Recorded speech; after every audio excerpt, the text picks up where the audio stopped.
Assalamualaikum warahmatullahi wabarakatuh. Perkenalkan, nama saya Aditya Chandra Lesmana, S-Sosio, M-Sosio.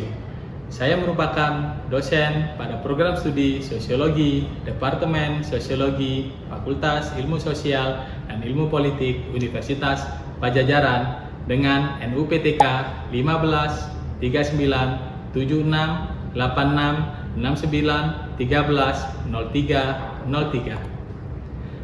Pada kesempatan ini, sebagai dosen program studi Sosiologi, Departemen Sosiologi, Fakultas Ilmu Sosial dan Ilmu Politik Universitas Padjadjaran, saya telah melaksanakan Tridharma Perguruan Tinggi, salah satunya adalah pada bidang pengajaran. Adapun mata kuliah yang saya ampu pada program studi Sosiologi, Departemen Sosiologi, Fakultas Ilmu Sosial dan Ilmu Politik Universitas Padjadjaran adalah Sosiologi Teknologi dan Informasi. Mata kuliah ini merupakan mata kuliah pilihan keahlian yang ditawarkan kepada mahasiswa pada semester genap, yaitu semester 4 dengan bobot sebesar 3 SKS. Adapun beberapa hal yang penting dalam video ini adalah penjelasan yang berkaitan dengan mata kuliah Sosiologi Teknologi dan Informasi, kode mata kuliah, CPMK, turunan CPMK, dan deskripsi mata kuliah yang menjelaskan bahwa mata kuliah Sosiologi Teknologi dan Informasi mempelajari tentang keterkaitan antara teknologi dan informasi dalam kaitannya berbagai fenomena sosiologis yang muncul di masyarakat. Selain itu, dalam mendukung mata kuliah Sosiologi Teknologi juga disediakan referensi yang akan digunakan dalam kegiatan belajar mengajar mahasiswa. Di dalam video pembelajaran ini terdapat hal yang sangat penting dalam upaya untuk mendukung tercapainya pengajaran kepada mahasiswa. Yang pertama adalah delivery. Delivery merupakan proses penyampaian dari dosen kepada mahasiswa berkaitan dengan materi yang diberikan selama satu semester. Kedua, interaction atau interaksi, yaitu proses kegiatan belajar mengajar yang menimbulkan adanya komunikasi antara dosen dengan mahasiswa maupun mahasiswa dengan dosen yang diberikan dalam bentuk pertanyaan. Tiga adalah assessment, merupakan penilaian dari hasil proses dan kegiatan belajar mengajar yang telah dilakukan selama satu semester. Berikut adalah video pembelajaran yang dilakukan dalam mata kuliah Sosiologi Teknologi. Bismillahirrahmanirrahim. Assalamualaikum warahmatullahi wabarakatuh. Waalaikumsalam warahmatullahi wabarakatuh. Selamat siang, salam sejahtera untuk kita semua. Kita bertemu lagi pada mata kuliah Sosiologi Teknologi dan Informasi. Hari ini kita akan membahas mengenai ilmu pengetahuan dan teknologi sebagai institusi sosial. Nah, pada pertemuan minggu lalu kita sudah membahas mengenai bagaimana yang disebut teknologi mempengaruhi perilaku manusia. Hari ini kita akan membahas tentang bagaimana kemudian ilmu pengetahuan itu bersama dengan teknologi menjadi sebuah institusi sosial. Tentunya kalimat institusi sosial adalah hal yang sudah sering kawan-kawan dengar, baik di mata kuliah teori sosiologi maupun di mata kuliah lainnya. Teknologi hari ini merupakan bagian integral dari masyarakat. Teknologi hari ini sangat mempengaruhi perilaku manusia. Bahkan manusia hari ini bergantung kepada teknologi. Bruno Latour mengatakan bahwa kita telah menjadi sebuah masyarakat yang justru didominasi oleh teknologi. Kita hari ini tidak bisa lepas dari hadirnya teknologi. Perangkat yang kawan-kawan gunakan ketika kuliah, aktivitas yang kawan-kawan lakukan berkaitan dengan HP atau laptop, semuanya adalah hasil dari apa yang kita sebut teknologi. Dan ini sangat mempengaruhi bagaimana perubahan pada pola informasi yang ada di masyarakat. Bahkan teknologi sangat mengontrol aktivitas kita. Ada nggak sih hari ini yang kalau bangun tidur, ya, hal yang pertama kali digunakan, dipegang itu bukanlah handphone. Masih ada yang seperti itu kawan-kawan? Pasti semuanya menjadi harta karun saya namanya handphone gitu ya. Nah, inilah kenapa kemudian teknologi ternyata membentuk institusi sosial kita hari ini. Kita bisa melihat kawan-kawan, teknologi mempengaruhi pola penggunaan alat komunikasi kita, mempengaruhi pola penggunaan alat untuk membantu memudahkan kita menerima informasi. Dari data ini kita bisa melihat ada sekitar 68,7% dari populasi di dunia. Bayangin kalau dunia ini isinya 7 miliar orang, ada 68,7 yang hari ini memakai internet. Begitu tergantungnya masyarakat dengan internet sehingga banyak sekali masyarakat yang menggunakan. Nah, kita lihat dalam Indonesia. Indonesia dengan populasi sebesar 223 juta pada tahun 2025 ada sebesar 78,3% yang menggunakan internet. Jadi dia terhubung satu sama lain. Dia memiliki hubungan sosial yang sangat dipengaruhi oleh perkembangan teknologi informasi. Masalahnya masih ada sekitar 20% yang ternyata belum terkoneksi. Inilah yang akan kita sebut sebagai anomalitas di dalam masyarakat digital. Di satu sisi ada yang terkoneksi dengan baik, di sisi yang lain ada yang dia belum terhubung, bahkan banyak di daerah-daerah pelosok di Indonesia sinyal internet susah dicari. Ya.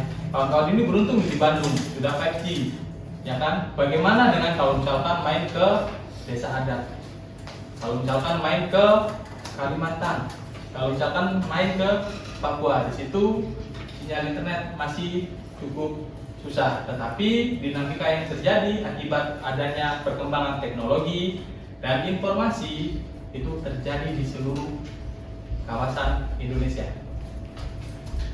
Ada yang mau bertanya, kawan-kawan? Apakah?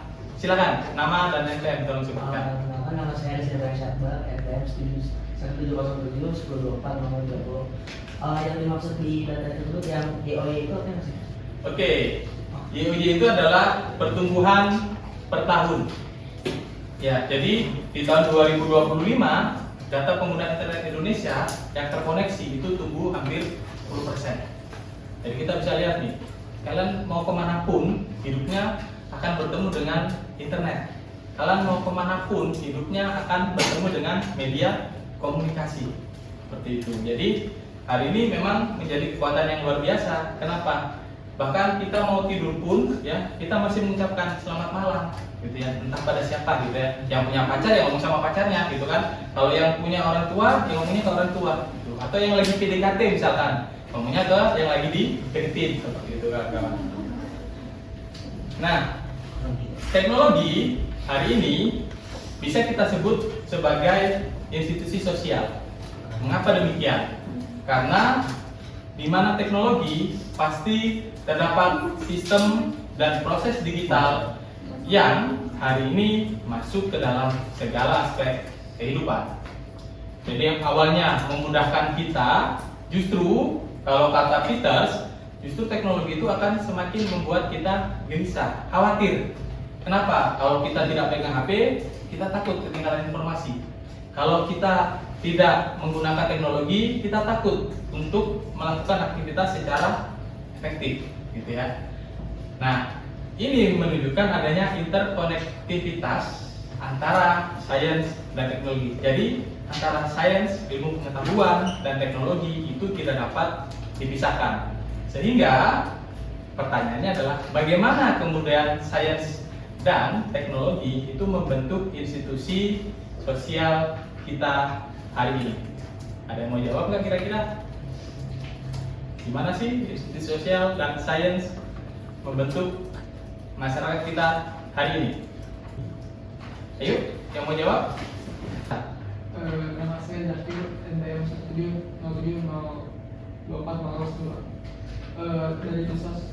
Dari medsos, oke. Ini menarik ya, kenapa? Karena banyak sekali fenomena yang bermulanya justru akibat media sosial Ya, diem-diem lihat di Instagram ada tren velocity, ya kan? Diem-diem karena lihat wah ini unik nih, menarik nih. Kita kemudian ikutan untuk bikin tren velocity. Ada nggak di sini yang nggak bikin tren velocity? Pertanyaannya. Hampir nggak ada kayaknya gitu. Jadi memang hari ini justru institusi sosial kita dibentuk melalui teknologi. Nah, apa sih yang kita pahami tentang institusi sosial? Pertama, institusi sosial adalah seperangkat hubungan sosial yang dia bertahan lama. Artinya, dia memiliki ikatan, dia memiliki aspek untuk dapat berubah, bahkan bertahan selama ada manusia.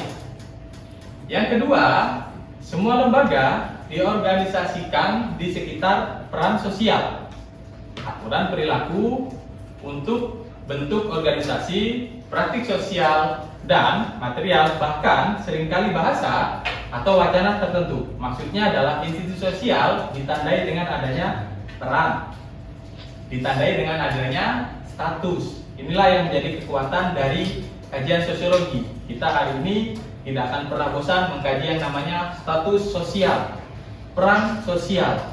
Siapa sih yang hari ini menyangka bahwa akan ada pekerja lepas digital, ya, atau gig ekonomi? Siapa sih yang hari ini akan menyangka bahwa kita sudah nggak lagi butuh postman, nggak lagi butuh orang untuk ngantar surat? Kenapa? Kita tinggal berkirim surat melalui teknologi, melalui handphone kita, melalui laptop, melalui komputer.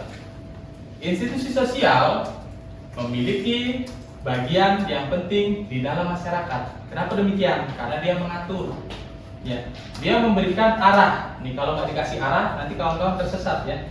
Jadi dia mengatur dan memberikan arah dalam kehidupan manusia dan masyarakat agar tercapai tujuan.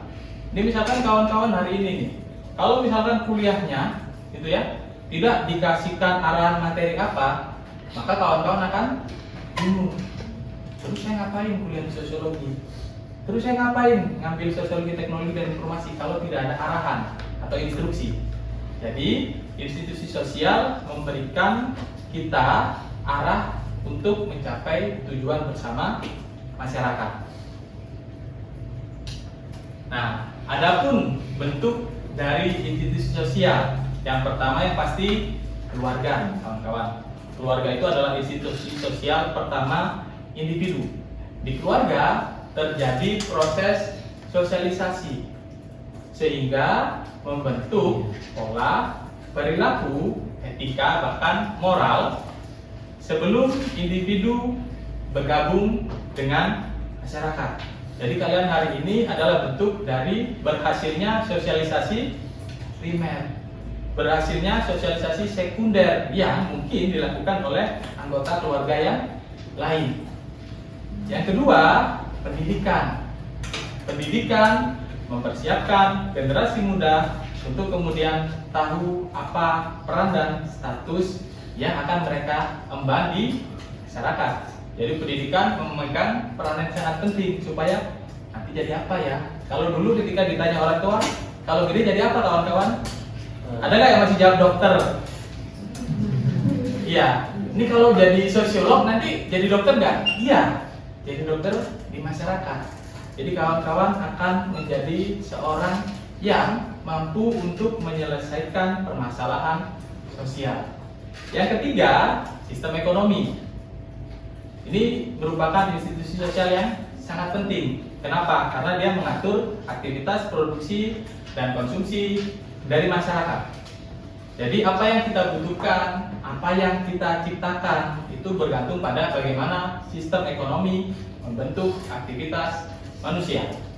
Yang keempat, politik untuk mengorganisir kekuasaan dan untuk memberikan mekanisme supaya tercapai tertib sosial. Tapi lucu nih, Indonesia hari ini dipertanyakan politiknya. Ya kan, kita tidak pernah selesai membahas bagaimana kemudian sistem politik mengatur bahkan tidak memberikan ruang sosial bagi masyarakat untuk dapat naik kelas. Seperti itu. Yang terakhir, agama. Agama memberikan kita pedoman. dan juga mengatur moralitas. Jika tidak diatur, maka masyarakat bisa mengalami kekacauan. Hal ini menunjukkan bahwa institusi sosial memegang peranan yang sangat penting bagi kehidupan masyarakat. Nah, pertanyaannya nih, apakah hari ini kita dapat sebut ilmu pengetahuan adalah institusi sosial? Ya, tadi saya sudah menegaskan bahwa ilmu pengetahuan, sains, ya, itu adalah institusi sosial. Tapi bagaimana kita bisa melihat sebuah sains menjadi suatu institusi sosial? Yang pertama, ilmu pengetahuan adalah serangkaian peran yang memiliki bagian-bagian seperti teknisi, peneliti, guru, dan siswa. Ilmu pengetahuan juga seperti institusi sosial lainnya. Dia memiliki aturan, dia memiliki norm atau norma, dia memiliki tingkah laku yang nampak dan mengontrol aktivitas manusia. Seperti kita hari ini adalah calon akademisi, mahasiswa, gitu ya. Nggak boleh copy paste, nggak boleh menjiplak tanpa mencantumkan sumber. Atau yang lain, mahasiswa misalkan memiliki kewajiban untuk mempublikasikan artikel, mempublikasikan hasil penelitian, atau mungkin ikut lomba pekan kreativitas mahasiswa. Nah, nilai-nilai inilah yang kemudian kita sebut seperti institusi sosial. Ada rules di situ yang diatur dari akibat berkembangnya ilmu pengetahuan, baik secara normatif maupun secara objektif. Jadi ilmu pengetahuan sudah menjadi bagian dari institusi sosial kita. Hari ini siapa sih yang nggak butuh ilmu pengetahuan? Ada nggak kira-kira kawan-kawan?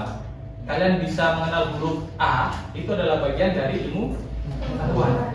Kalian hari ini bisa memakai jaket alma mater, gitu ya, itu adalah bagian dari ilmu pengetahuan. Maka dari itu, ilmu pengetahuan pada masyarakat modern sudah dianggap sebagai institusi sosial. Ada pertanyaan nggak kira-kira sebelum saya lanjutkan? Ada yang mau tanya? Silakan, Gagas. Dari sebelumnya dong, Mas. Boleh. Kayak kenapa kayak negara-negara yang udah maju dia tuh perkembangannya itu lebih sedikit dibandingkan negara-negara yang kayak masih berkembang kayak Indonesia, Vietnam gitu, Bangladesh itu kenaikannya tinggi, Mas.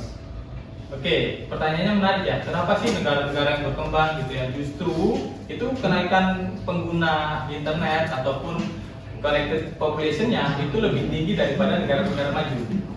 Kita melihat data ini adalah data di mana hari ini pengguna internet dikaitkan dengan berbagai fasilitas dan sarana yang dimiliki. Indonesia perkembangannya cukup tinggi ya, 9,9 apabila kita bandingkan misalkan dengan Amerika. Karena di Amerika itu ternyata mereka sudah well connected, kawan-kawan. Jadi ketika kita masih istilahnya masih baru mengenal koneksitas antar hubungan, di Amerika mereka sudah melaksanakan itu dengan sangat baik. Makanya pertumbuhan mereka itu kecil. Ya. Tapi di negara-negara yang lain, misalkan kita bisa lihat India. India itu pertumbuhannya 58,4 dengan per tahunnya dari tahun sebelumnya 6,7%. Ini pertumbuhannya sedikit dibandingkan Indonesia. Ini bisa disebabkan berbagai faktor, misalkan lingkungan politik, misalkan sistem ekonomi. Jadi masih terdapat bagian di mana masyarakat itu belum terkoneksi dengan baik akibat berbagai faktor yang melingkupi di negara masing-masing. Nah, Indonesia itu adalah pasar yang sangat menarik bagi produk-produk komunikasi, bagi produk-produk komputer, laptop, dan lain sebagainya. Jadi Indonesia dia karena angka pendidikannya juga semakin meningkat, maka dia memiliki koneksitas yang lebih bagus seperti itu. Nah, di dalam masyarakat teknologi yang sudah terinstitusi ada beberapa termin. Nah, kali ini saya ambil dari teorinya Manuel Castells ya. Yang pertama ada technological determinism. Kita bisa melihat kutipan dari Marx di tahun 1963 bukunya ya. Marx mengatakan bahwa setiap kekuatan produktif adalah kekuatan yang diperoleh atau produk dari aktivitas sebelumnya, tenaga-tenaga produktif. Maksudnya adalah setiap kekuatan produksi itu akan bergantung kepada era sebelumnya. Jadi tidak ada yang lepas, semuanya akan saling bersambung, kawan-kawan. Pengetahuan pun demikian. Kita masih bisa kok menelusuri artefak pengetahuan yang dulu dijelaskan oleh Aristoteles misalkan, atau Plato mengenai masyarakat. Dan ini hari ini bisa kita nikmati bahwa kekuatan produksi akan terus membentuk masyarakat. Nah, teknologi itu adalah pendorong utama perubahan sosial dan budaya. Hari ini kita muncul istilah ya, masyarakat digital. Tapi apa sih masyarakat digital? Gitu kan? Karena di dalam teknologi muncul kemudian praktik, nilai, bahkan struktur sosial. Mana sih bentuk atau praktik masyarakat? Ya, kita bisa lihat misalkan ada gerakan sosial, kawan-kawan. Mana sih yang lebih efektif? Gerakan dari medsos ataukah gerakan langsung nih? Ya kan? Nah, teknologi itu membantu perubahan pada gerakan sosial tadi. Dia kemudian menciptakan aktivisme digital. Dia yang mendorong bahwa hari ini suara-suara masyarakat digital itu akan lebih didengarkan apabila dibandingkan dengan mungkin yang demo langsung. Nah, ini adalah salah satu contoh bahwa ada praktik di situ. Ada struktur yang terbentuk. Pemerintah sudah mulai mengetahui bahwa Indonesia sudah menuju masyarakat digital, jadi harus didengarkan. Ada yang pernah ngisi Change.org, kawan-kawan, petisi misalkan. Nah, itu adalah bentuk bahwa ada praktik di situ. Yang kedua, ada general ideas atau umum, ide umum. Ada ideologi yang di setiap zaman itu akan berkembang. Teknologi sendiri merupakan aktivitas yang diproduksi dari ide-ide umum tadi. Ketiga, teknologi as a power. Jadi teknologi itu sendiri adalah kekuatan. Selain kekuatan, dia juga kekuasaan. Whitford mengatakan bahwa sejarah dari teknologi dipahami sebagai upaya untuk mempertahankan kepentingan kelas. Nah, ini sosiologi pasti akan berbicara kelas, pasti akan berbicara kepentingan. Jadi teknologi itu akan menjadi kekuatan untuk menentukan di mana posisi berada. Mungkin kita ingat beberapa tahun lalu ada istilah industri 4.0. Tapi kan kita nggak pernah tanya kan dari mana sih munculnya. Ini muncul dari Jerman, kawan-kawan, atau Society 5.0. Dari mana munculnya? Dari Jepang. Kenapa mereka sangat ingin menampilkan definisi masyarakat itu? Karena mereka akan menunjukkan bahwa mereka adalah negara yang sudah memiliki industri 4.0, otomisasi, AI, IoT, gitu ya, dan lain-lain. Nah, teknologi itu produk material, artinya dia tidak akan dibedakan apakah teknologi tinggi atau budaya tinggi atau budaya rendah, tetapi justru teknologi itu akan mempengaruhi siapa penggunanya. Gitu. Bisa nggak kawan-kawan hari ini nggak usah ngetiknya pakai laptop, pakai mesin ketik? Nggak bisa, kenapa?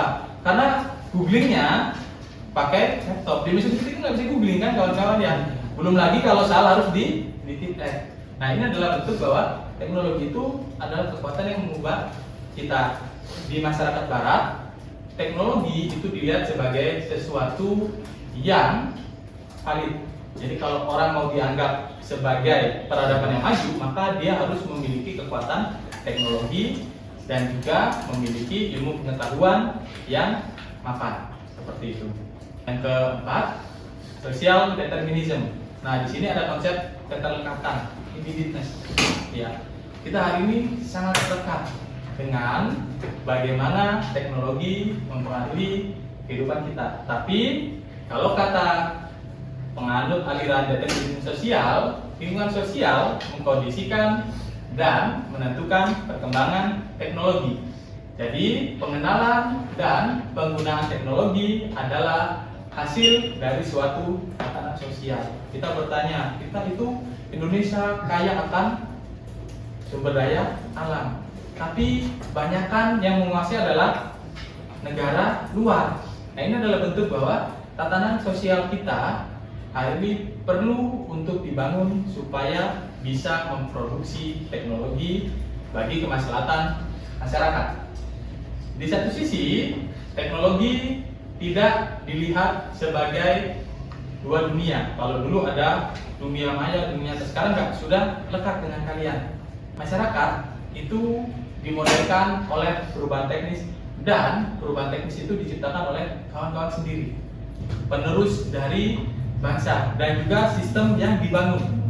Kenapa? Karena dengan adanya keterlekatan dan keterkaitan antara satu sama lain, maka impian itu bisa terwujud seperti itu.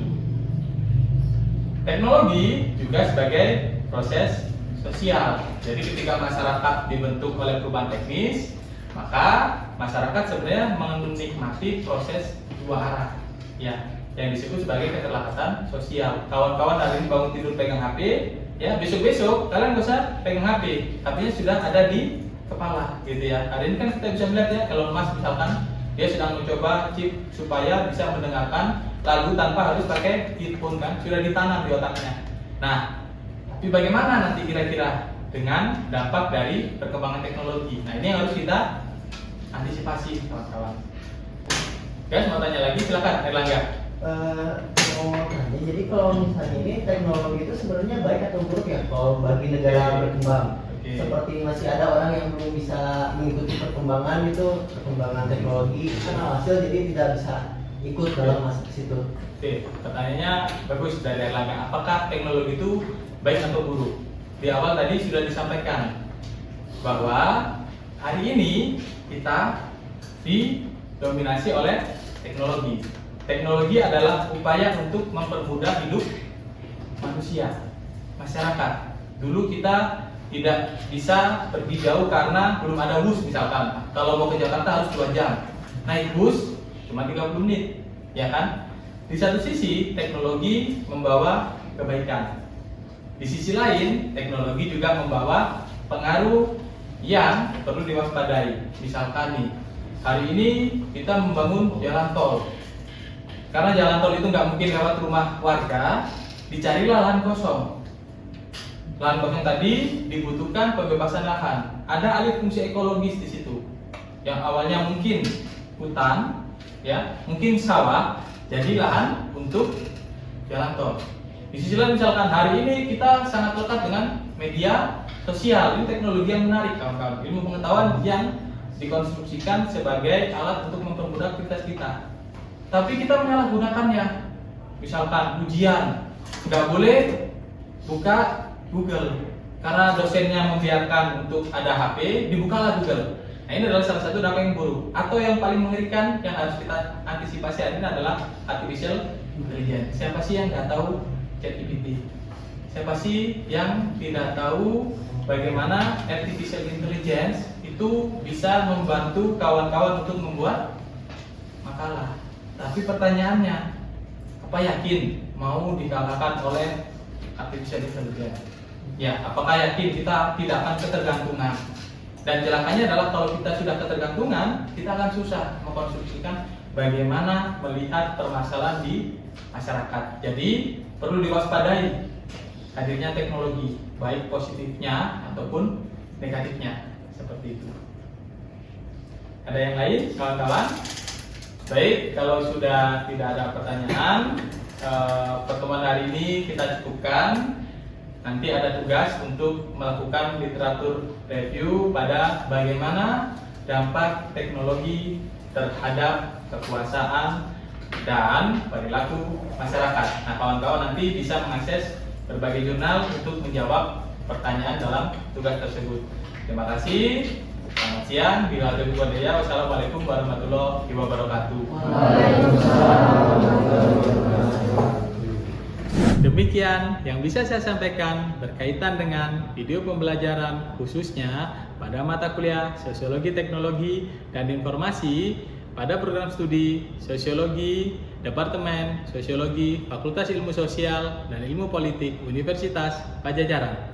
Semoga bisa menjadi gambaran mengenai kinerja pengajaran yang saya lakukan. Assalamualaikum warahmatullahi wabarakatuh.